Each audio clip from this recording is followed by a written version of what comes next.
even if life tears you apart, you can still sew yourself back together into a better version. The first thing I heard that Christmas Eve was the house settling, old wood complaining softly against the cold, like it wanted to remind me it still existed, even if no one said much inside it anymore. The second thing I heard was nothing at all. Silence has a weight. It presses into the corners where laughter used to be. It lays itself across the back of your neck when you open the refrigerator and stare at leftovers you didn't plan for. It sits at the table with you, a guest you didn't invite, sipping your piece like it's paid for it. I set 2 plates, anyway. Not because I believed in miracles, because ritual is a kind of thread, and I was learning, slowly, stubbornly, that threads can keep you from unraveling completely. My Christmas dinner was modest: a small roasted chicken leg from the deli counter, a spoonful of mashed potatoes, green beans warmed in a sandpan that clicked each time the flame flickered. I lit a single candle, not for romance, but for proof. Proof I could still create light on purpose. In the hallway mirror, I caught myself before I sat down. 45. Newly divorced on paper, but not in habit, as if my body still expected someone else's footsteps, someone else's coat tossed over a chair. Childless, too, though I didn't say that word often. It wasn't a wound exactly, more like an empty room I'd stopped opening. My hair was pinned back in a sensible twist. I wore my oldest sweater, soft, thinned at the elbows, faithful like a dog. It had once belonged to my mother, and when I touched the cuff, I could almost feel her hand, warm and steady, guiding mine through a needle's eye. Just eat, I told myself. Just breathe. The key in the lock turned at 7:18 p.m. I didn't rush. I didn't call out his name. I watched the candle flame bend in a draft as the front door opened. The cold came in first, sharp and impatient. Then my husband. Still my husband for a few more weeks in the old habits of my mind, even if the paperwork said otherwise. He didn't look at the table. He didn't look at me. He crossed the living room like someone walking through a museum exhibit he'd already seen too many times. He stopped at the edge of the dining room, reached into his pocket, and placed the house keys on the table with a sound that was almost polite. Next to them, he laid down a folded paper, then another. One was a note, formal, printed, the kind of thing banks send when they've stopped believing you'll catch up. The other looked like a personal promise, except it wasn't in his handwriting. It was in that clean, final font that feels like a door clicking shut. Overdue mortgage, amount due, a date circled like a warning. He exhaled, a short, practiced breath, as if the cold outside had nothing to do with the chill between us. Behind him, in the doorway, a figure lingered, a woman shaped by a coat I didn't recognize and perfume that didn't belong in our house. She didn't step in, but she didn't step away either. Her presence was the softest of trespasses. My husband's eyes slid over me like I was part of the furniture. "He'll be gone," he said. Not, "I'm sorry," not, "Are you okay?" Just a sentence that belonged on a moving truck. Then he picked up the second plate I set out. My plate, really, because I knew I would be the one left to clear it, and pushed it gently back toward the counter, a small correction, as if he couldn't bear the idea of extra dishes. He took one more breath, then turned. The door closed. The silence returned, heavier now, carrying the faint echo of 2 sets of footsteps down the front steps. The candle steadied itself, brave and alone. I stared at the keys, my keys, the keys to a house that suddenly felt like a borrowed shirt, mine in name, but not in security. A shirt can look perfectly fine from the outside, while the seam inside is splitting, thread by thread. I expected tears to arrive like an ambulance, loud, urgent, undeniable. But nothing came. Instead, my body did something practical. It lowered me into the chair. I lifted my fork. The first bite tasted like salt and heat and stubbornness. I chewed slowly, listening to the radiator rattle. The house didn't ask questions. It only breathed. When I finished, I stood and carried the plates to the sink. I washed them with careful attention, like a woman tending to a wound she couldn't afford to ignore. Soap, water, rinse, dry. Each motion was a stitch. On a hook by the back door was a shirt I'd been meaning to mend, a pale cotton button-down with a split seam at the shoulder. I'd put it off for weeks, too busy, too tired, too caught up in someone else's weather. I pulled it down and held it in my hands. The rip was small, fixable. I laid it on the table beside the mortgage note and the keys, as if to remind myself some things tear and some things can be repaired. Not with wishing, with work, with patience, with the quiet decision to stay. Outside, Chicago's winter wind scraped its nails along the window glass. The city was lit in scattered colors, red, green, gold, like someone trying very hard to make beauty out of cold. I blew out the candle and watched the smoke twist upward, a thin gray thread rising into dark air. "Okay," I whispered to the empty room, and to the woman I hadn't met inside myself. "We start here." The next morning, the cold had teeth. Chicago didn't simply wake up in winter. It snarled. The sky was a flat, pale sheet, like someone had erased the blue with a tired hand.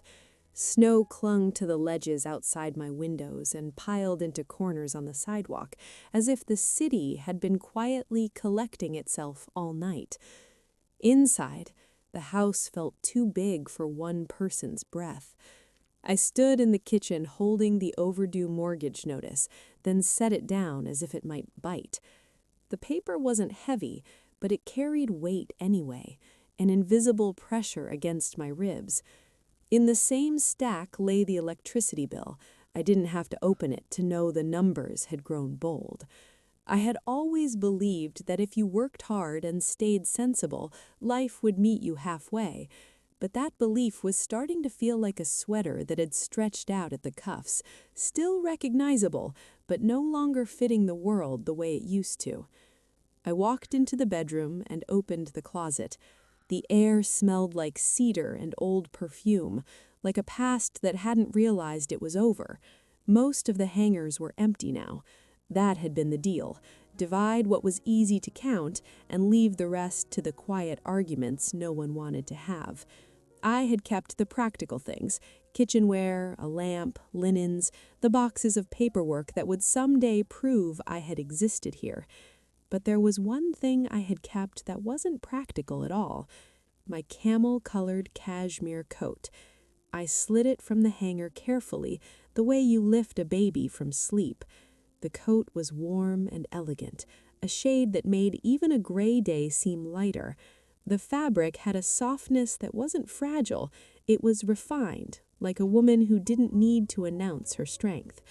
I remembered buying it years ago, back when my life had felt like it moved forward in neat lines. I had walked into a department store on Michigan Avenue, pretending I was just looking. The saleswoman had draped it over my shoulders, and I'd seen myself in the mirror and thought, there she is, the version of me who knows where she's going. That coat had watched me through parties, dinners, interviews.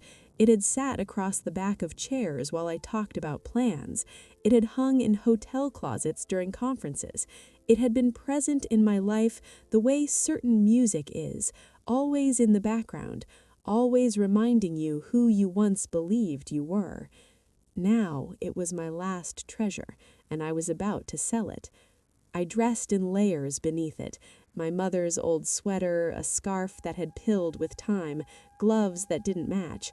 I put my hair into a tight bun and checked my face in the mirror. No makeup, no performance, just my eyes, clear, tired, and steady. You're not going to fall apart. You're going to move. The pawn shop was 3 bus stops away.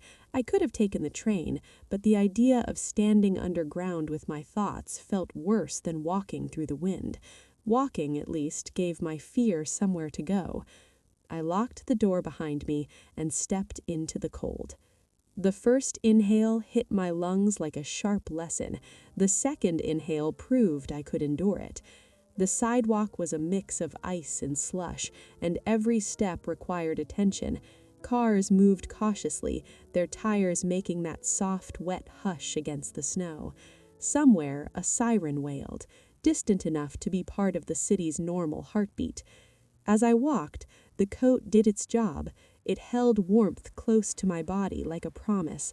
I tucked my hands into its deep pockets and felt the smooth lining. For a moment, I let myself imagine I was simply heading to brunch, meeting a friend, buying a gift, a normal woman with a normal life. But the bills were not normal. The silence in the house was not normal. The way my husband left keys and paper like he was returning a rental car, none of that was normal. The wind pushed at my back, urging me forward. I passed a bakery with frosted windows and a sign advertising holiday cookies. I passed a church where volunteers were unloading boxes from a van, their breath rising like smoke. I passed a couple holding hands, their shoulders hunched against the cold, and I felt something twist. Not envy exactly, more like a quiet recognition. I had been someone's we once. Now I was only I. And I had to learn how to hold myself. When I reached the pawn shop, the sign in the window looked tired. The neon flickered faintly. Inside, the air would smell like metal and old stories. I stood outside for a long moment, staring at the door handle as if it might decide my future. I thought of my electricity bill, the threat of a dark house. I thought of the overdue mortgage, the way a home can become something that slips from your fingers without a sound. I thought of my bank account, the dwindling numbers that felt like a countdown. Then, as if my body understood before my mind did, I took one step toward the door. But I didn't enter.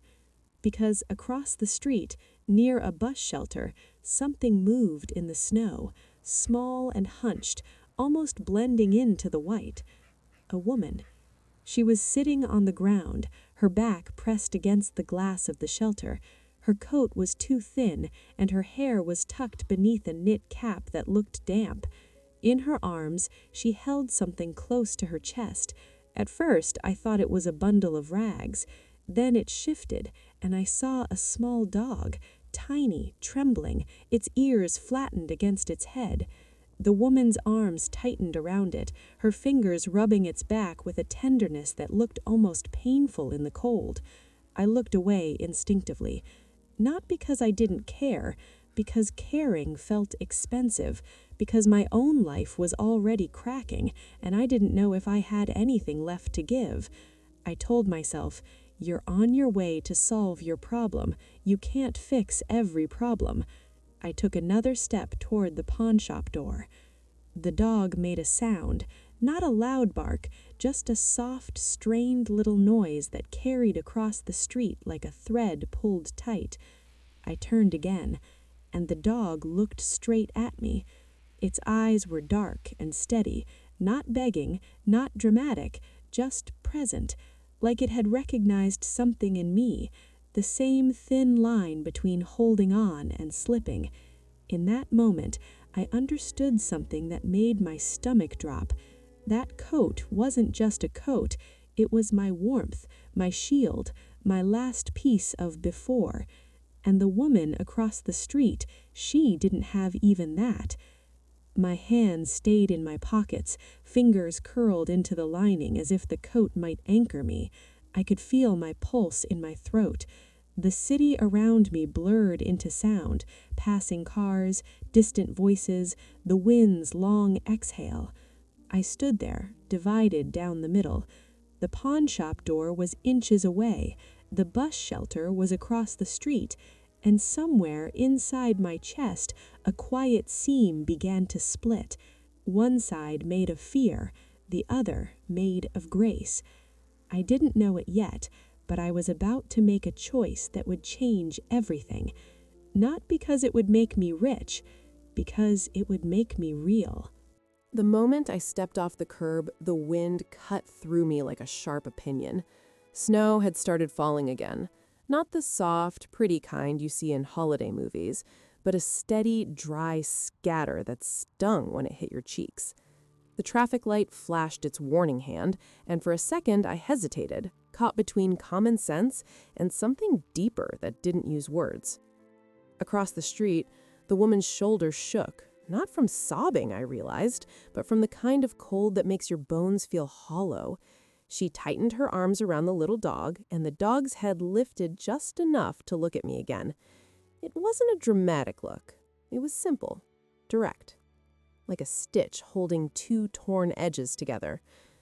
I reached the shelter and stopped a few feet away, careful not to startle her. Up close, I could see the fine lines around her eyes, the chapped skin on her hands, the way her mouth had learned to stay closed, like speaking too much might cost her something.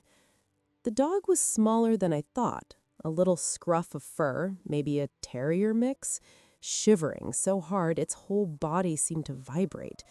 The woman's fingers moved over its back with a steady rhythm, like she was trying to rub life back into it. I cleared my throat gently. "Hi." Her eyes flicked up. They were tired, wary, and oddly proud. "Hey," she said.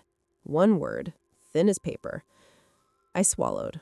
My voice came out softer than I intended. It's really cold." She gave a short nod, as if that fact didn't require discussion. "Yeah." The dog made that same small sound again, a half bark, half whimper, and then pressed its face into the curve of her elbow. I looked at the thin coat craped over her shoulders. It wasn't so much a coat as a suggestion of one. The fabric was worn, the lining peeking out at the seams. It had once been black, I guessed. Now it was a faded charcoal, like the city sky. My mind, practical and frightened, tried to do the math.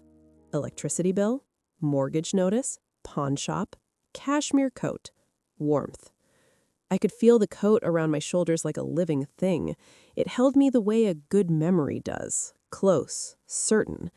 I imagined stepping into the pawn shop without it, imagined walking home later with nothing between my skin in the winter. My throat tightened. The sensible part of me whispered, "You cannot afford to be kind today." But another part, quieter, steadier, answered, "You cannot afford not to." The woman's eyes dropped to my coat, just for a second. Not greedy, not pleading, just noticing. Then she looked away quickly as if ashamed for even seeing it. That was the thing that cracked me open. Not the poverty, not the cold, the dignity. I found myself kneeling a little, lowering my face closer to the dog. "Hey there," I murmured. The dog's eyes blinked slowly, and its tiny nose twitched as if it could smell something inside me. Fear, maybe? Or hope? The woman shifted, protective. "He's harmless," she said, a defensive edge sharpening the words. "I'm not worried," I told her. He's just cold." "So am I," she said, but it wasn't bitterness. It was fact. I nodded. "I know." For a moment, none of us moved. Cars hissed by in the street. Somewhere behind me, someone laughed, their voice bright against the gray day. The sound felt like it belonged to another country. I stood up slowly. My fingers found the first button of my coat. The button was smooth, familiar. I had fastened it 1,000 times without thinking. Now, unfastening it felt like undoing something deeper. My hands trembled, not from cold yet, but from the sheer weight of decision. I opened the coat. Warm air escaped, and the wind rushed in as if it had been waiting for permission. The woman looked up sharply. "What are you—" It's okay, I said, even though I wasn't sure it was. Please, just please. I slid the coat off my shoulders. Instantly, the cold found me. It moved into the space the coat left behind like a thief who knows the house. My mother's sweater suddenly felt very thin, my scarf too small, my gloves inadequate. My skin tightened and my breath turned to steam, but I didn't stop. I stepped forward and draped the cashmere coat around the woman, wrapping her around the way you wrap someone you love. The fabrics fell over her like honey-colored light. Her eyes widened. "No," she said quickly, pushing at it. "No, you can't.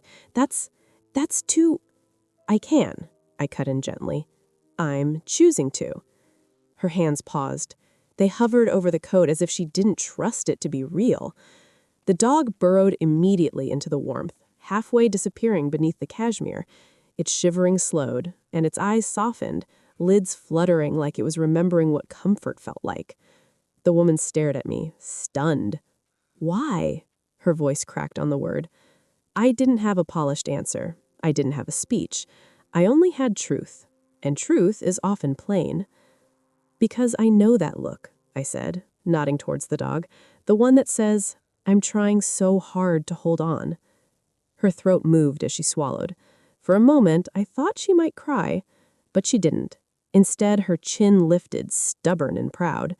Tears can be expensive, too. "You're going to freeze," she whispered. "I won't," I lied. Or maybe I wasn't lying. Maybe I believed something else would take care of me, something I couldn't name yet. I stepped back, already feeling the cold seep deeper. The woman clutched the coat tighter, her fingers gripping the lapels like she was holding on to a lifeline. "I can't pay you," she said quickly. "I don't have—" "I don't want anything." Then, because it mattered, I added, "Merry Christmas." Her mouth opened, then closed. She looked down at the dog, then up at me again. "What's your name?" she asked, like names were anchors. "Anna." She nodded slowly, as if she wanted to store the sound somewhere safe. "I'm—" She stopped. Her eyes shifted away, and I knew there was a story behind the pause, a story she didn't owe me. "That's okay," I said softly. "You don't have to." The wind snapped at my ears. My fingers went numb inside my gloves. My body, now exposed, began to protest. Tiny tremors, a tightness in my shoulders, a deep ache forming in my chest. I backed away from the shelter, the snow swallowing my footprints almost instantly. The pawn shop sign flickered behind me like a fading option. The woman called out, her voice urgent. "Anna, wait!" I turned. She was standing now, coat wrapped around her, the dog tucked inside like a secret. Her face looked transformed. Not joyful, not exactly, but something had shifted, like a door cracked open in a wall that had been solid for too long. "Thank you," she said. The words were simple, unadorned, but they landed in my chest with a quiet force. I nodded, unable to speak around the cold and the sudden thickness in my throat. Then I did the only thing my body knew how to do. I ran. I ran through the snow in my thin layers, my boots slipping, my breath burning, my heartbeat loud in my ears. The city blurred, the wind roared, my skin screamed for warmth. But under it all, under the fear, under the shock of what I'd just done, there was a strange calm, a tiny thread of something I hadn't felt in a long time. Not rescue, not luck, just the steady sensation of being stitched back to my own humanity, one choice at a time. The cold didn't hit me all at once. It arrived in layers, like bad news. At first, it was just my ears, stinging, hot with pain, then strangely numb. Then my fingers, as if someone had quietly replaced my blood with snowmelt. My breath turned shallow, not because I panicked, but because each inhale felt too sharp to take in fully. I told myself, just make it to somewhere bright. A convenience store was ahead, its windows lit like a small promise. I aimed for it the way sailors aim for a lighthouse. Step, step. Don't think. Step. But the sidewalk tilted, not in the world, inside me. The city's sounds started to thin, as if someone turned down the volume. The wind became a long, distant hum. The traffic lights blurred into soft circles of color. Even the snow looked gentler, almost kind. And that was when I knew something was wrong, because winter is never kind in Chicago. It just gets quiet when you're slipping. My knees weakened. I reached for the metal rack outside the store, the one that holds newspapers in warmer months, and my gloved hand grazed it without finding a grip. I didn't fall with drama. I didn't call out. My body simply made a decision without consulting my pride. The last clear thought I had was oddly practical. I hope no one steals my boots. Then the world went white. When I came back to myself, it was with a slow awareness of warmth that didn't belong to my house. The air smelled like disinfectant and something faintly floral, like hand lotion. There was a steady beep somewhere close by, calm, regular, patient. Light pressed through my eyelids, and when I opened them, I saw a ceiling made of square tiles and long fluorescent panels. A hospital. My throat felt dry, and when I tried to swallow, it was like dragging sandpaper. I shifted slightly and felt the crinkle of paper beneath me. My body was heavy, not in pain exactly, but in that deep, tired way you feel after you've been braced against too much for too long. A nurse noticed my movement and appeared at my side. She was maybe in her 50s, with brown hair pulled back tight and reading glasses around her neck. Her expression was the kind of stern that comes from caring for people all day and needing them to cooperate. "Well, look at you, back with us." I blinked, trying to place the last thing I remembered. Snow. Running. The shelter. The dog's eyes. "My coat?" I croaked. The nurse's eyebrow lifted. "Honey, you came in without one. You were cold and worn out. We got you warmed up." She softened her voice just a little. "Do you have any ID? Anyone we can call?" I tried to sit up. A gentle firmness in her hand stopped me. "Easy. You're not a hero. You're a person." I stared at my hands. My gloves were gone. Someone had put warm socks on my feet. My sweater, my mother's sweater, was still on me, but it looked damp at the cuffs, as if it had been through an ordeal of its own. I don't have my purse," I said, the words coming slow. The nurse's face tightened with that same practiced compassion. "We didn't get any belongings with you. It happens." She glanced at a clipboard. "Name?" For a second, I hesitated, not because I'd forgotten, because answering meant admitting how easily a life can become unaccounted for. "Anna," I said quietly. "Anna Hart." She wrote it down. "Okay, Anna Hart." Then, as if she could hear the shame behind my voice, she added, "You're safe. We're going to make sure you leave here steady on your feet."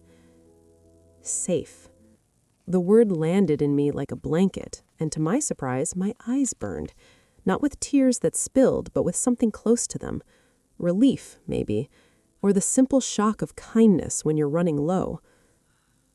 Hours passed in a blur of checks and warm fluids and gentle instructions. No one scolded me for being alone. No one asked me to explain my life story. The hospital didn't need my pride. It only needed my cooperation. By late afternoon, the nurse returned with a plastic bag. "All right," she said, brisk again. "You're stable. They want you to rest, drink water, and stay out of the cold as much as you can." She handed me the bag. "These are donated, secondhand, but clean." I looked inside. A thick sweatshirt, a pair of jeans, wool socks, a knit hat, and a flannel shirt that smelled faintly of laundry soap in somebody's home. Practical things, stitched with anonymous generosity.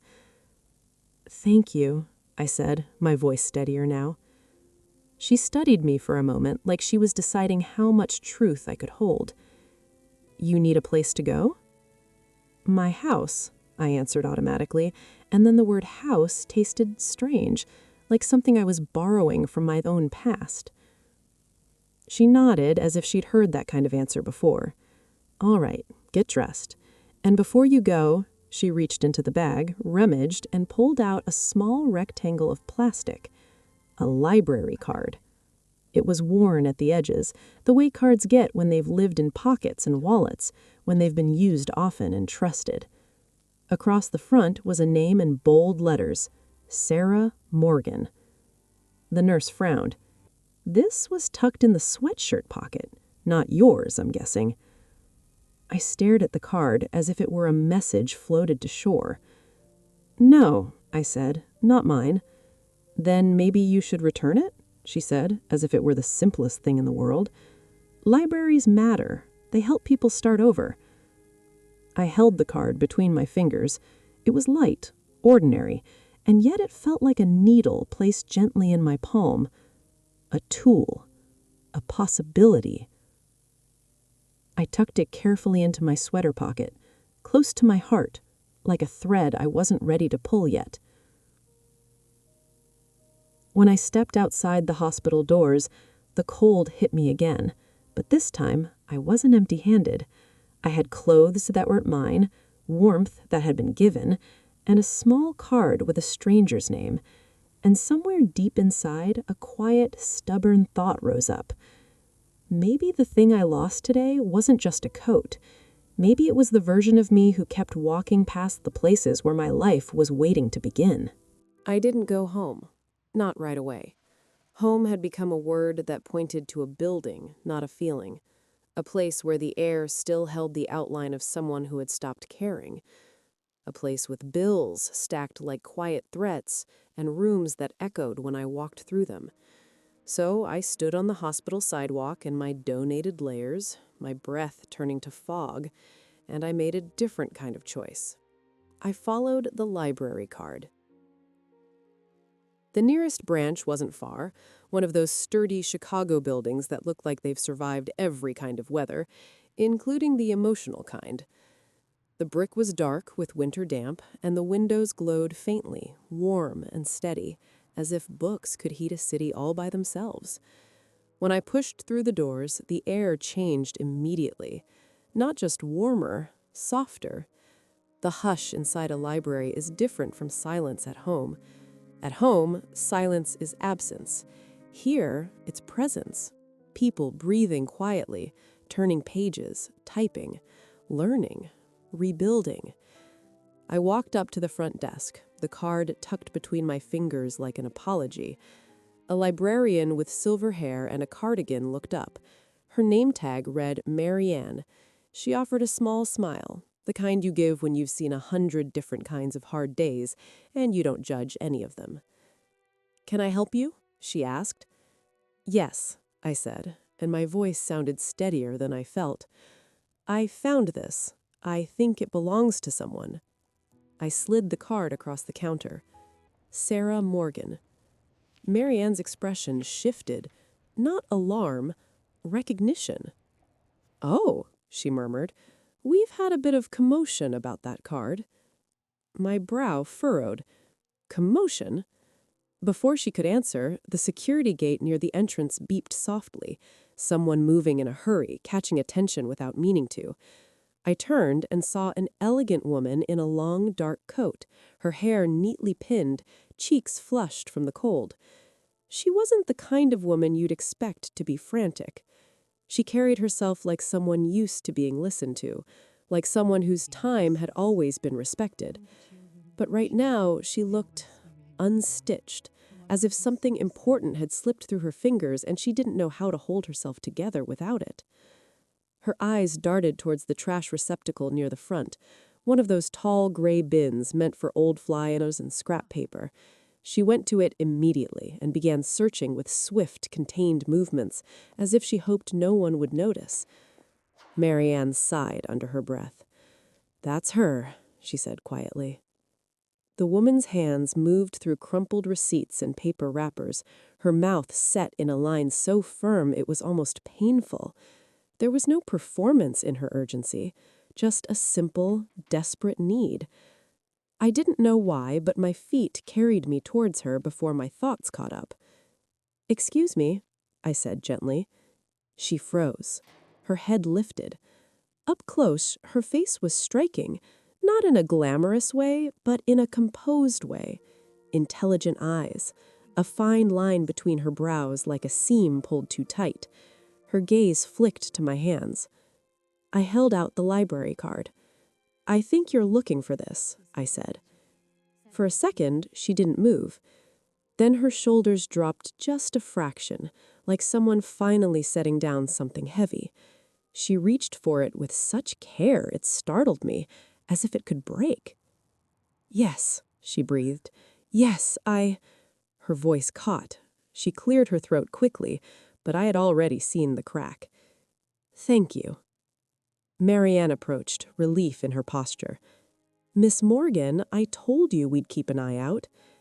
Sarah Morgan, because now she had a person to me, not just a name, pressed the card into her palm, as if confirming it was real. Her fingers curled around it. She shut her eyes for one brief moment, a private prayer, maybe. Then she opened them and looked directly at me. "I'm sorry," she said, her tone formal but warm. "You have no idea what you've just returned." "I found it in a pocket," I said, suddenly aware of my borrowed clothes. "I didn't want to keep it." Her gaze sharpened, not suspicious, just perceptive. She swept over my outfit, the too big sweatshirt, the thrifted jeans, the hospital-warm socks tucked into my boots. She didn't flinch, she didn't pity, she simply noticed, the way capable people do. "You came all the way here for a library card?" she said. "I came all the way here for what it represents," I replied before I could stop myself. That surprised her. A small pause, then the corner of her mouth lifted, barely. "And what does it represent?" I looked past her, deeper into the rows of shelves. People hunched over tables, a teenager helping an older man with a laptop, a woman reading to a child in the corner, her voice low and steady. "It represents starting over without asking permission," I said. Sarah's expression softened. She inhaled slowly, as if breathing room back into her chest. "Then you understand why I was digging through the trash like a madwoman." "I was wondering," I admitted. She hesitated, then made a decision. "Come with me," she said, nodding towards a small seating area near the windows. 5 minutes, if you have them." I sat across from her at a table by the glass. Outside, snow slid sideways in the wind. Inside, the library's warmth gathered around us like a quilt. Sarah placed the card on the table between us, like evidence. "This card isn't just for borrowing books," she said quietly. "It's tied to a digital storage code, a secure one. I used it as a key." "A key to what?" I asked. Her jaw tightened. "To my company's design documents, production layouts, recycling patterns, everything we need to keep our factory running." "You're in manufacturing?" I asked, surprised. She nodded. "Recycling and textile recovery. We take what the city throws away and turn it into usable material. It's my life's work." Her eyes flickered, a shadow passing through. "And we're on the edge. One more missed deadline, one more lost contract, and I'll have to shut the doors. People will lose jobs. Families will lose stability." The word stability landed like a bell in my chest. "And those documents were in the card's code," I murmured. "Yes," she said. "And She exhaled slowly, the kind of breath you take when you don't want to sound foolish. "I was careless. I thought I'd slipped the card into my coat pocket after checking something on the library computers. Then I couldn't find it. I came back, and, well, you saw." I looked at the card again. Plastic, a name, a thin strip of possibility, a thread. Sarah's fingers hovered over it, protective. "You didn't have to bring it here," she said. "Most people wouldn't." I met her eyes. "Most people are trying not to freeze," I said softly. "I know what that feels like." Something changed in the air between us. Not dramatic, not sudden, just a subtle shift, like fabric easing under careful hands. Sarah studied me for a long moment, and when she spoke again, her voice was gentler.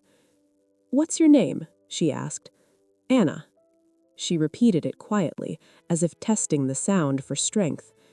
"Anna," she said, "you returned my key." I didn't know it yet, but I had just touched the first hinge of a door. And once a door opens, even a little, life has a way of moving through it. Sarah didn't invite me into her life the way people do in movies, with instant warmth and sweeping gestures. She invited me the way serious women invite each other, with practical questions and a gaze that measured not my clothes, but my clarity. Outside the library windows, the snow kept falling as if it had all the time in the world. Inside, Sarah leaned forward, elbows near the table's edge, fingers lightly touching the library card like it might still disappear. "You said you know what freezing feels like," she said. I could have softened the truth. I could have offered a story that sounded tidy, but something in her face made me understand that she didn't need tidy. She needed real. "I fainted yesterday," I admitted, "from the cold, from running out of options." Her eyes narrowed, not with judgment, with focus. "And you walked here today anyway?" I gave a small nod. It felt important. Sarah's gaze dropped to my hands. They were chapped, my nails short. Hands that at once signed holiday cards in neat cursive, hands that at once held wine glasses at office parties. Now they looked like hands that had been surviving. "Do you have anyone?" she asked. The question was simple, but it pressed on the sorest seam. "No," I said. "Not close enough to call right now." She accepted that, without pity. "Do you have work?" "I had work," I answered. "I managed inventory in a warehouse years ago. Then I left. I thought I was building a different life. I didn't mention my ex-husband by name. Not yet. His shadow didn't deserve a seat at this table." Sarah's mouth tightened slightly, as if she understood the way life can reroute a woman without warning. "What you just described," she tapped the library card once, "is not just an inconvenience. My factory has 3 contracts due in the next month. If we miss them, the bank will pull what little patience it has left. I've already sold my second car. I've already cut my own salary down to something a teenager would laugh at." A small, unwilling smile flickered across my face. I understood that kind of sacrifice, the invisible kind, the one you don't post about. "I'm sorry," I said. Sarah looked away for a second, then back. "I don't want sympathy. I want solutions." That sentence was like a hand extended, not to rescue me, but to meet me. "I might be able to help," I heard myself say. She blinked.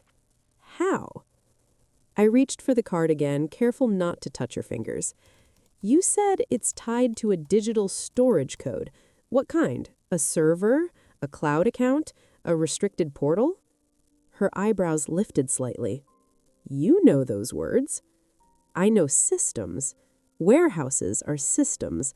Inventory is data with a physical body. If you misplace one label, a whole shipment becomes a mystery." Sarah's attention sharpened.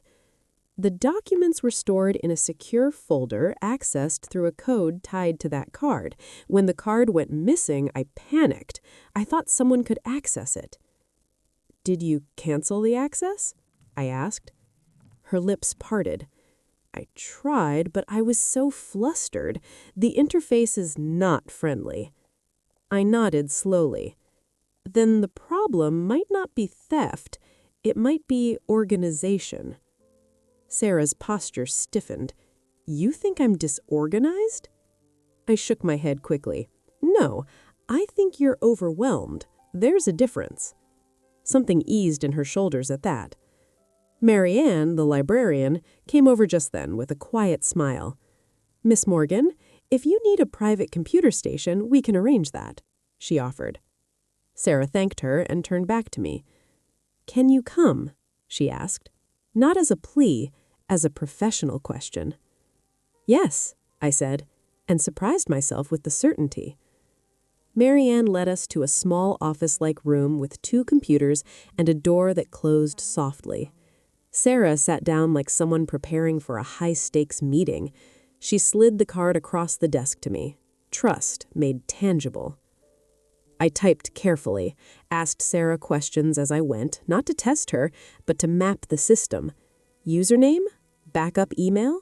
Password resets? 2-step verification? Her answers came in quick bursts at first, then steadier, as if my calm was lending her some. Within minutes, I could see what had happened. She hadn't lost everything, she just misplaced the pathway. You're logging into the wrong account, I said gently. Sarah frowned. That's impossible. It's not, I replied, turning the screen slightly so she could see. You have 2 profiles. One is personal, one is corporate. They're linked but not identical. When you tried to cancel access yesterday, you were in the personal one. The corporate one is still intact. Sarah leaned in, eyes narrowing. Then she let out a breath that sounded like someone stepping back from an edge. Oh, she whispered. Oh my. We can resecure it, I said. Change the credentials, add a backup, print a recovery key, and if you want, I can help you build a simple system so this never happens again. Sarah sat back stunned, and for the first time since I'd met her, she looked like a woman remembering she could still win. You did this in 10 minutes? She said. I did this because it's what I know, and because you needed it. Sarah stared at me for a moment, then a different kind of expression appeared. Something like respect. Not the kind polite, the earned kind. When we left the room, the library felt brighter, not because the lights changed, but because something in me had. Sarah didn't linger. She moved with renewed speed, already drafting a plan in her mind. But at the entrance, she stopped and turned to me. I owe you, she said. I shook my head. No, you don't. Yes, she insisted, and her voice softened. Because you didn't just return a card, you returned my ability to keep people employed. I didn't know what to do with that. My life had been shrinking for months, and suddenly I was reminded that I still had weight in the world, that I could still be useful, that I could still stitch something back together. Sarah reached into her handbag and pulled out a business card. Thick paper, clean design. She held it out. Sarah Morgan, Director, Morgan Reclaim and Textile Works. On the back was an address. My workshop is on the west side. We're not glamorous, we smell like fabric dust and machine oil, but we're real. If you want work, I can offer you something. My stomach tightened. Work meant pride. Work meant money. Work meant the possibility of paying my bills without begging the universe. What kind of work? I asked. Her eyes were steady.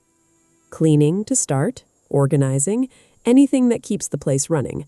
I can't pay much, but I can pay consistently. The offer was honest, and honesty is rare enough to feel like warmth. I looked down at her card, then back up. Something in me wanted to say yes immediately, wanted to grab the lifeline. But then I remembered the coat. How it had left my shoulders and warmed someone else's bones. How my body had run through snow without it. How in that moment I hadn't been thinking about income or security. I was thinking about connection, about thread. I lifted my gaze to Sarah, and I felt it. Faint but unmistakable. A thread catching. Not someone else sewing my life for me. Me picking up the needle. Sarah's workshop lived in a long, low building that looked like it had given up trying to impress anyone years ago. The sign out front was modest. The parking lot was half ice, half gravel. But the moment she opened the door, warmth and motion met us like a living thing. Inside, the air carried the scent of fabric dust, hot iron, and something faintly sweet, like cotton warmed by hands. Tables were lined with bins of sorted scraps: denim, wool, canvas, satin. Rolls of reclaimed material leaned against a wall like quiet soldiers waiting for orders.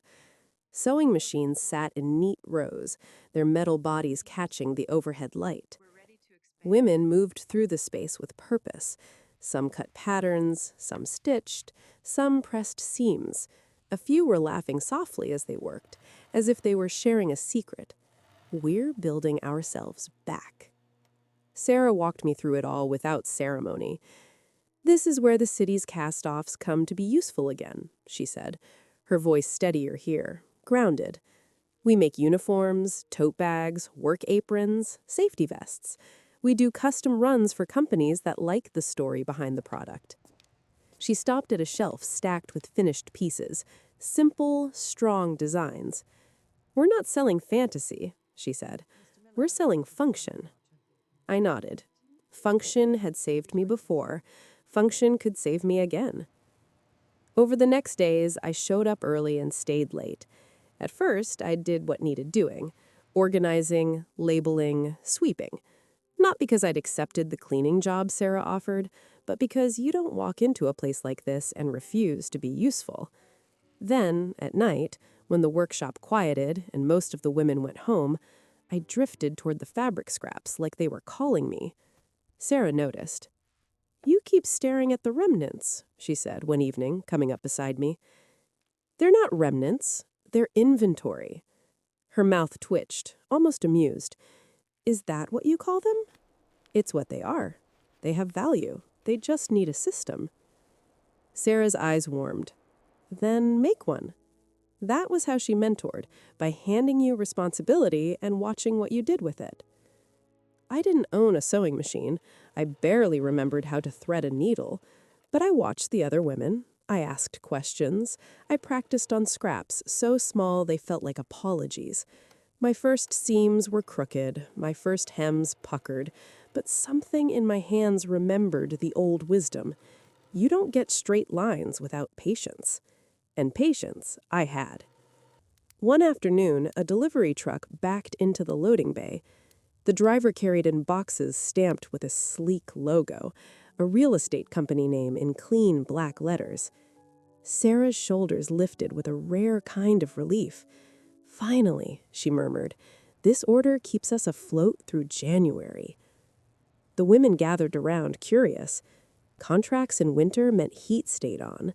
It meant paychecks. It meant breathing room. Sarah clapped her hands. "All right," she called. "Let's move, ladies. We're doing a full uniform run. Reclaimed fabric, reinforced seams, quality, pride. This is a big one." I helped open boxes, checking the purchase order, matching quantities. My old skills slipped into place like they'd been waiting. Then I saw the name on the paperwork. The client's director. My ex-husband. For a second, the workshop tilted, not physically, but inside me. The sound of machines faded. The women's voices blurred. I could only see that name, sharp as a cut. I swallowed hard. My pulse tapped at my throat. Sarah noticed my stillness. "Anna?" she asked quietly. I forced my lungs to work. "I know him," I said. Sarah didn't press. She only watched me with that calm, surgical attention she used when something mattered. "Are you safe here?" she asked quietly. "Yes," I said, surprising myself with how true it felt. "I'm safe here." "Then stay," she replied simply. "We'll handle whatever comes." 2 days later, he arrived. He didn't come alone. He came with a man in a fitted coat carrying a leather portfolio and a woman whose heels clicked like punctuation across the workshop floor. They walked in as if the space should make room for them, like they belonged to the kind of world where people don't save scraps. My ex-husband's hair was perfectly cut. His scarf was expensive. His expression was polished neutrality, the face of someone who had learned how to look harmless while deciding outcomes. Sarah stepped forward, professional. "Mr. Hart, welcome to Morgan Reclaim." He shook her hand, then his gaze swept the room, and then it landed on me. I watched recognition flash across his face, quick, involuntary, followed by something colder. Not surprise, not remorse. Calculation. "Well," he said, loud enough for the nearest tables to hear, "I didn't expect to find you here." A hush spread. Machines slowed. A few women glanced up, sensing a shift in the air.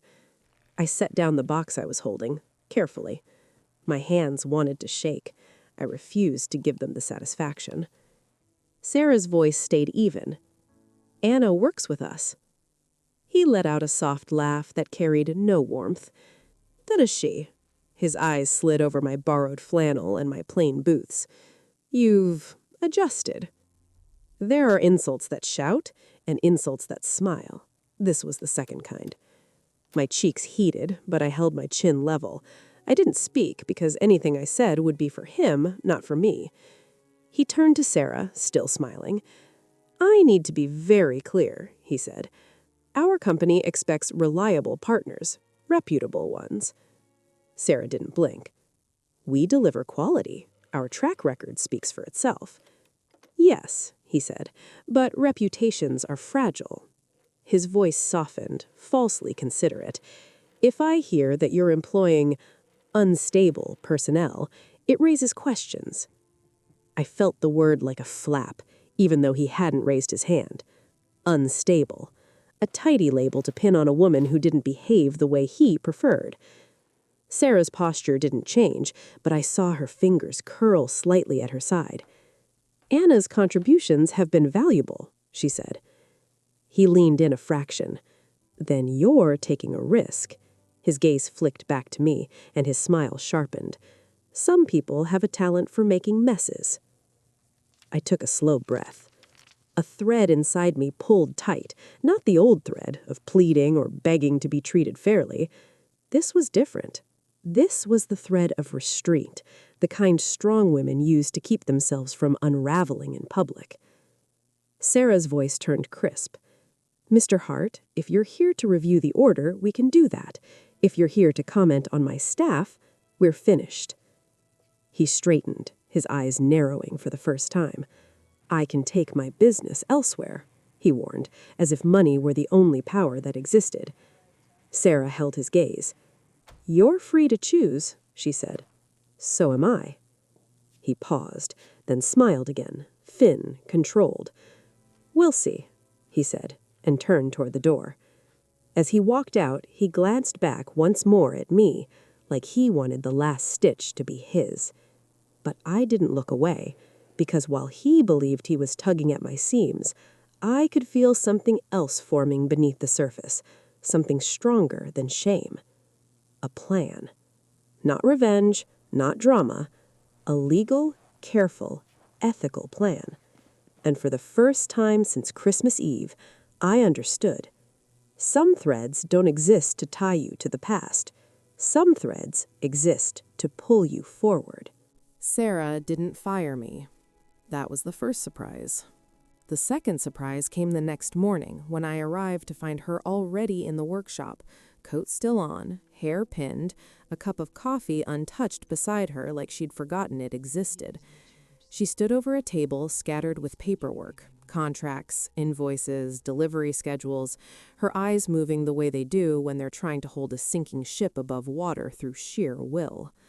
When she looked up, I expected a careful conversation, a polite dismissal, something wrapped in professional language that still meant goodbye. Instead, she said, "Close the door, Anna." I did. She gestured to the chair across from her. "Sit." Her voice was calm, but the kind of calm that lives on top of a storm. "I'm not going to pretend yesterday didn't happen," she began. "He tried to intimidate me. He tried to humiliate you, and he implied he could cause trouble for this business." I nodded, my throat tight. Sarah's eyes held mine, steady as a seamstress's hand. "I don't respond well to threats." A small, bitter laugh escaped me before I could stop it. "Neither do I." Sarah didn't smile. She looked relieved, as if my answer confirmed something she'd already sensed. "Good," she said. "Then we're going to be strategic." Strategic. That word felt like warmth. I leaned forward, hands folded tightly in my lap to keep them from shaking. I'm used to getting his way, I said quietly. I'm used to people backing down. Are you going to back down? Sarah asked. I heard the old version of me in that question. Quiet, accommodating, afraid of conflict. The version that ate Christmas dinner without crying, not because she was strong, but because she was stunned. But the woman sitting here now had spent nights learning to sew straight seams. She had sorted scraps until they became inventory. She had walked into a library with borrowed clothes and returned someone's key because it was the right thing to do. No, I said. I'm not backing down. Sarah nodded once, satisfied. Then tell me what you know. I took a breath. I know his habits, I said carefully. I know how he treats paperwork, like it's decoration. I know how he talks about rules in public and how he bends them in private. Sarah's gaze narrowed. Do you have anything concrete? Not yet, I admitted. But I know where to look. I didn't say that lightly. I wasn't talking about digging for gossip or stirring up chaos. I was talking about the kind of truth that lives in records, the kind the law can actually hold. That day, after my shift, I went to the library again. Marianne was there, and she recognized me. Back so soon? She asked kindly. I need to research something.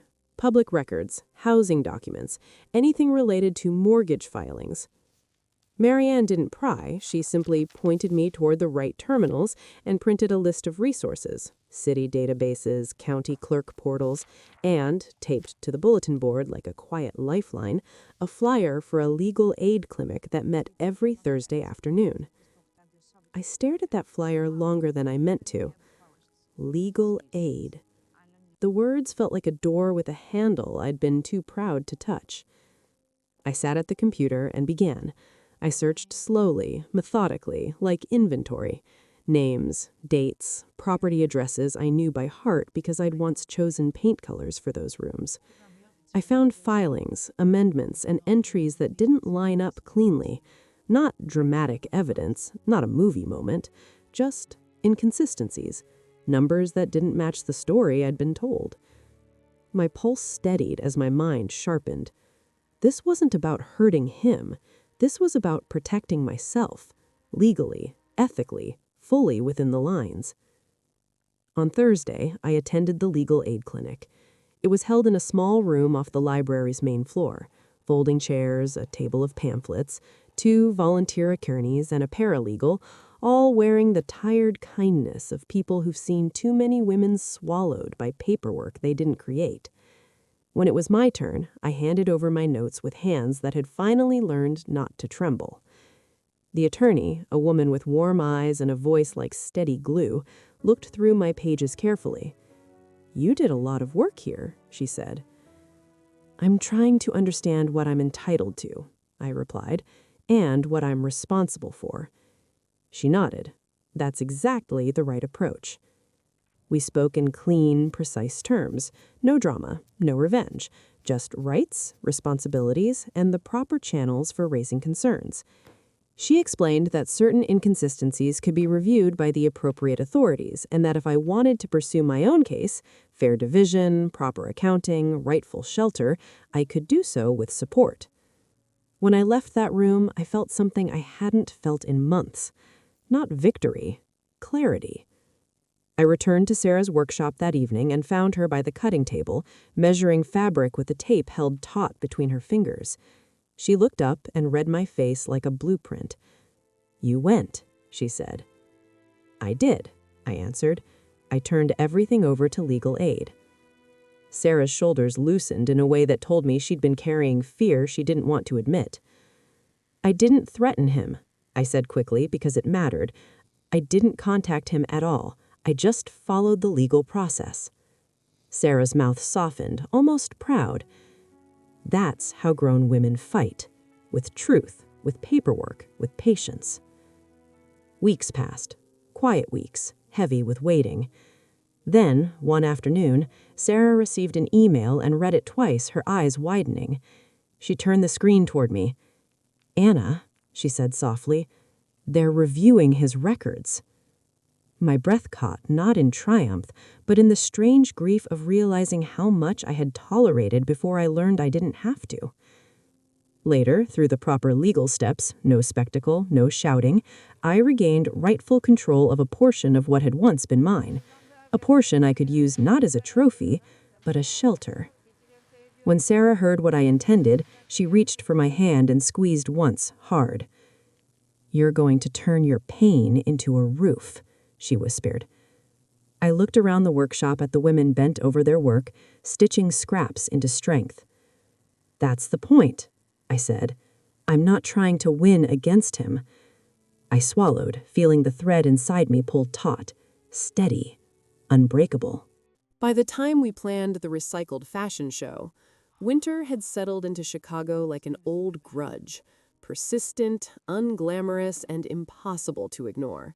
The workshop windows fogged from the inside, from the heat of irons and bodies moving with purpose. Outside, snowbanks hardened into gray walls along the curb, and the wind kept trying to remind us who was in charge. Inside, though, we were making our own weather. Sarah called it a showcase, not a gala, not a miracle night, a showcase, because she believed dignity didn't need glitter to be real. We set up a simple runway between work tables. We borrowed folding chairs from a community center. Someone brought paper lanterns, and another woman strung them overhead with twine, laughing when the knots wouldn't behave. The music came from a donated speaker that occasionally crackled, but the sound still filled the space with motion. I had made my first complete piece for the show, a tailored shirt jacket from denim scraps and wool panels, stitched together with deliberate seams that didn't hide their history. The garment looked like what it was, a second chance made visible. I ran my hand over the sleeve one last time and felt a quiet pride settle into my chest. Not the pride of being admired, the pride of being capable. Sarah walked past me, checking clipboards, calm as ever, but I could see the strain beneath her poise, the familiar weight of making payroll, meeting deadlines, protecting her people. She wore her worry the way strong women do, privately, efficiently, without asking anyone to carry it for her. "You ready?" she asked me, pausing by my table. I nodded, as I'll ever be. Her eyes softened briefly. "Good. Tonight isn't about perfection. It's about proof." Proof. That was what we all needed. When the guests arrived, they didn't come in sparkling gowns and dramatic coats. They came in winter boots and scarves, cheeks pink from the cold, hands tucked into pockets. Local business owners, community leaders, a few journalists, some people from the city's sustainability office. They looked around with curiosity, then with something like respect as they took in the bins of scraps and the rows of machines. Sarah stood at the front and spoke without theatrics. She told the truth.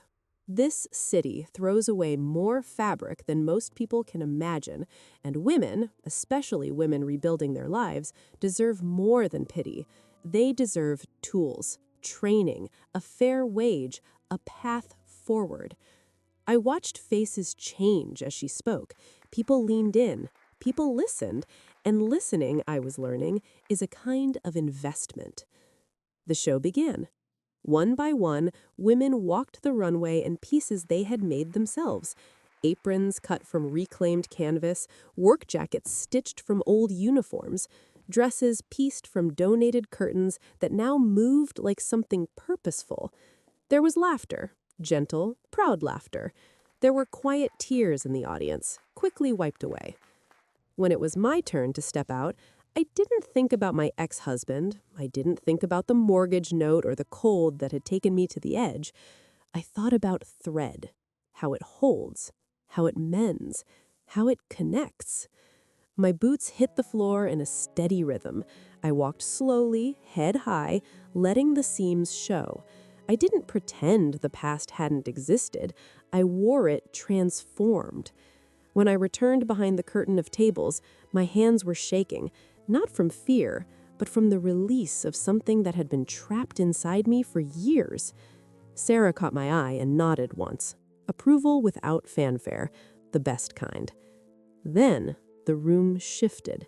It was subtle at first, the way attention gathers like wind before a storm. People turned their heads toward the entrance.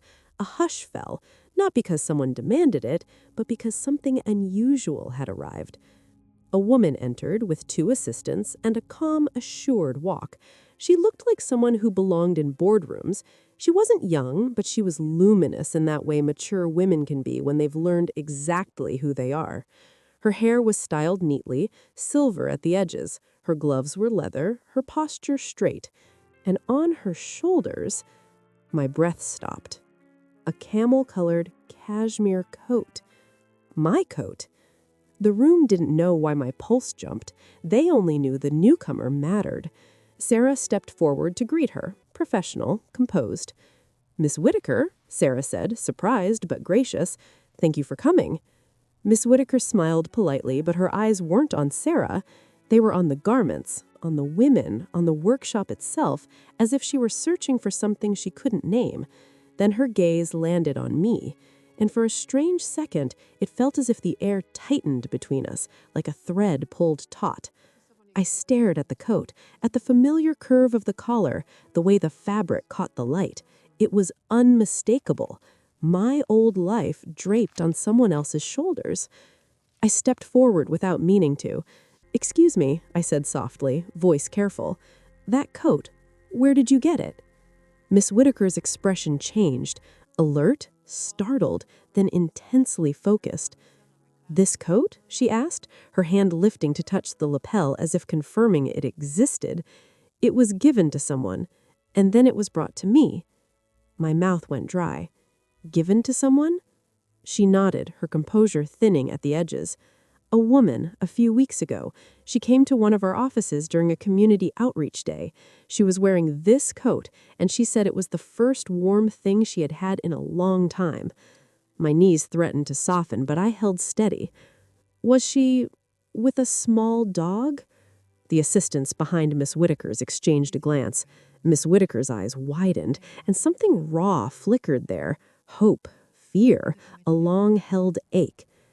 "Yes," she whispered. "How do you know that?" I could hear my heartbeat in my ears. "Because I gave her that coat. On Christmas Eve."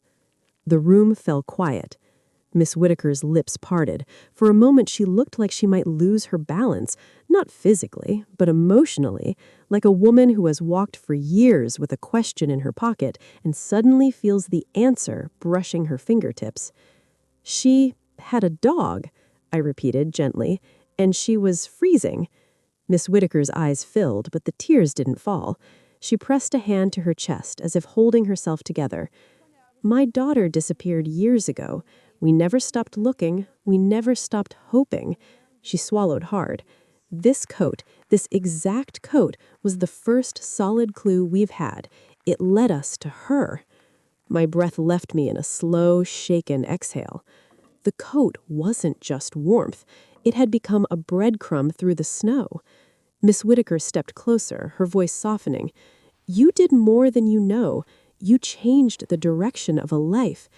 Her gaze moved past me to the workshop, to Sarah, to the women who had stitched their stories into fabric. "I want to thank you properly." One of her assistants reached into a folder already prepared, as if generosity had been waiting in the wings. "A donation," the assistant began, and I saw paper, numbers, promises, an amount that could have made my hands tremble. Miss Whittaker looked at me sincerely. "Please," she said, "let us give you something substantial. You shouldn't have to struggle after what you did."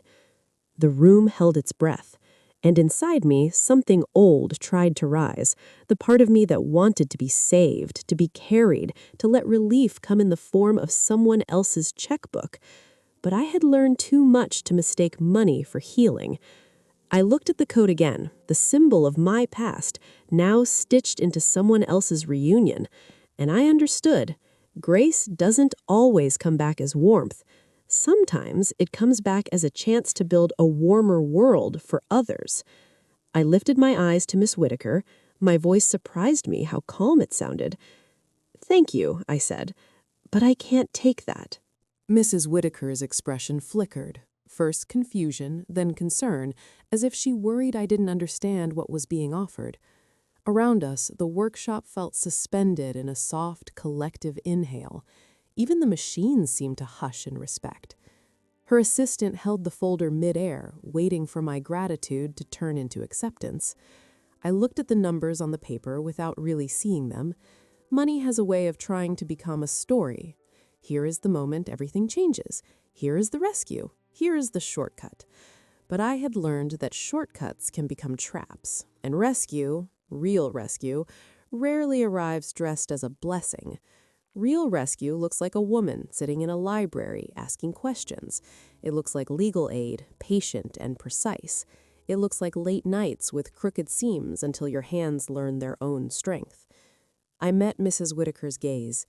"You're kind," I said, "and I'm deeply glad you found your daughter." At the mention of her daughter, the air shifted again, as if the coat itself carried the weight of that reunion. Mrs. Whitaker's throat moved. She pressed her gloved hand over the camel lapel, a quiet gesture of gratitude that didn't need an audience. "But," I continued gently, "I don't want my life to be a story where I'm saved by someone else's wallet." Her assistant lowered the folder a fraction, surprised. Mrs. Whitaker studied me, really studied me, for the first time. Not my clothes, not my circumstances, my intention. "What do you want, then?" she asked softly. The question landed in my chest like a needle placed in my palm. "What are you going to do with the thread you've been handed?" I glanced towards Sarah. She stood a few steps away, composed but alert, her hands clasped in front of her the way she did when she was trying not to hope too hard. The women around her were still, watchful, tired, brave. I could feel what the workshop meant to them. Income, yes, but also belonging, purpose, the dignity of making something that held together. "I want you to invest," I said. Mrs. Whitaker's eyebrows lifted. "Not in me," I clarified.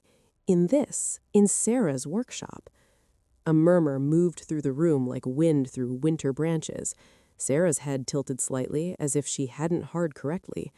I took a breath and spoke clearly, careful with every word, because words are stitches too, and I didn't want any loose ends. "This place teaches women how to rebuild," I said. "Not by begging, by learning, by working, by earning. It's training, not charity. That's the kind of help that lasts." Mrs. Whitaker's face softened. "You want us to fund the program," she said slowly, understanding forming. "The training." "Yes," I said. "A scholarship fund, machines, supplies, a paid apprenticeship if possible, a path for women who are starting over, especially divorced women who don't have someone to fall back on." My throat tightened as I said it, not with sadness, but with recognition. I was describing myself. I was describing the Anna who had stared at a mortgage notice and realized she had to become her own safety net. Behind Mrs. Whitaker, someone shifted, quietly moved a chair, as if preparing for the future to be heavier with work. Mrs. Whitaker's eyes glistened again. She took a slow breath, then turned to Sarah. "Miss Morgan," she said, voice now more formal, less formal, "how much would it take to expand this?" Sarah blinked, caught off guard. Then she did what she always did when the moment mattered. She became precise. She spoke about costs, staffing, safety measures, sustainable sourcing. She spoke about outcomes. How many women could be trained per month? How many could be placed into steady work? How many could eventually earn certifications? She spoke without begging because Sarah didn't know how to beg. She only knew how to build. Mrs. Whitaker listened like a woman who understood the value of structure. When Sarah finished, Mrs. Whitaker nodded once. "Do it," she said simply. "We'll fund the expansion, and I'd like to connect you with our corporate partners, not for pity purchases, real contracts, real production." Sarah's shoulders lowered with relief, so quiet it might have been mistaken for breath. One of the women near the cutting table covered her mouth, another reached for the hand of the woman beside her. There were no loud cheers, just a shared, trembling understanding. This changes what winter feels like. Mrs. Whitaker turned back to me. "And you?" she asked. "If you won't accept a personal gift, how do you want to be thanked?" For a moment, I didn't know. Then I remembered the coat leaving my shoulders in the snow, the sensation of cold rushing in, the way my body had run anyway, the way the library card had ended up in my pocket like a quiet invitation. Thread after thread, one choice tugging gently on the next. "I want to meet her," I said softly. Mrs. Whitaker's eyes widened. "My daughter?" "If she's willing," I added quickly. "No pressure, I'd like to know she's okay." Mrs. Whitaker's expression softened into something tender and fierce. "She's still learning how to be okay," she said honestly, "but she's alive and she's safe and—" Her voice caught. "She asked about you. She called you my Christmas angel." The phrase embarrassed me because I wasn't an angel. I was a woman who had one coat and a choice. I shook my head. "Tell her that I'm just Anna and that I hope she keeps going." Mrs. Whitaker nodded. "I will." The rest of the evening unfolded in a blur of handshakes, conversations, and plans. People who had come to watch a small local show stayed to ask questions, to offer connections, to schedule meetings. Sarah's workshop didn't suddenly become a fairy tale. It became something better, a real operation with real support, earned through real work. When the last guest left and the lanterns dimmed, the women began stacking chairs and folding tables. Sarah walked towards me, her steps measured, as if she didn't want to spook the moment. She stopped in front of me and said quietly, "You turned a gift into a foundation." I shrugged, suddenly shy. I just didn't want the story to end with a check. Sarah's eyes warmed. "It didn't," she said. "It ended with a choice." Later, when I finally stepped outside, the cold met me again, faithful as ever. Snow still fell in thin ribbons, the streetlights turning each flake into a brief spark. But this time, I wasn't wearing borrowed layers. I wore a coat I had made myself. It wasn't cashmere, it wasn't designer. It was stitched from scraps, wool panels from an old blanket, denim from worn jeans, a lining cut from a donated flannel shirt. The seams were visible on purpose, strong, honest, unhidden. It looked like the kind of coat that had survived something and decided to be proud of it. I pulled it tight around me and stepped into the snow. The wind still tried to bite. That was Chicago. That was winter. That was life. But the cold didn't reach my bones the same way anymore, because I had learned the difference between being warmed and being whole. I had sewn myself back together, thread by thread, into a better version. And as I walked down the sidewalk, my breath turning to mist, I felt something I hadn't felt on Christmas Eve when the keys hit the table and the house went silent. I felt steady. Not rescued, built. At Heart Journal, we don't tell stories like Anna's to entertain you for a few quiet minutes. We tell them because they hold up a mirror, gentle, honest, and sometimes uncomfortable, to lives many people are living silently. Anna's journey reminds us of a truth that often arrives late, especially for women who have spent decades being responsible, loyal, and patient. Strength is not proven by how much you endure in silence, but the moment you decide to participate in your own rescue. She was not saved by luck. She was not lifted by wealth. She was not carried by someone else's power.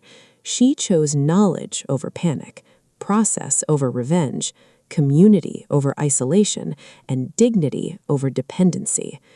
Anna gave away her only coat, but what truly changed her life was not that single act of kindness. It was what followed, her willingness to keep walking, to keep learning, to ask the right questions, and to trust lawful, ethical paths, even when they were slower. This story invites us to reflect. Have you ever mistaken endurance for love or silence for strength? Have you ever stood at a crossroads where one path promised quick relief and the other demanded patience and courage? Have you ever discovered, too late or just in time, that you were stronger than the role life assigned you? Most importantly, what is the thread in your life right now? The small decision, the quiet boundary, the overlooked skill, the question you're afraid to ask, but know you must. At Heart Journal, we believe that shared stories become shared wisdom. If Anna's journey stirred something in you, we invite you to share your own story. In the comments below, where others may find comfort in your words, or privately via the email address pinned in the description. With your permission, our editorial team may adapt selected stories, always anonymously, into future lessons so that your experience can become a light for someone else standing in the cold. Because healing multiplies when it is shared, because dignity grows when it is named, and because even when life tears you apart, you can still sew yourself back together.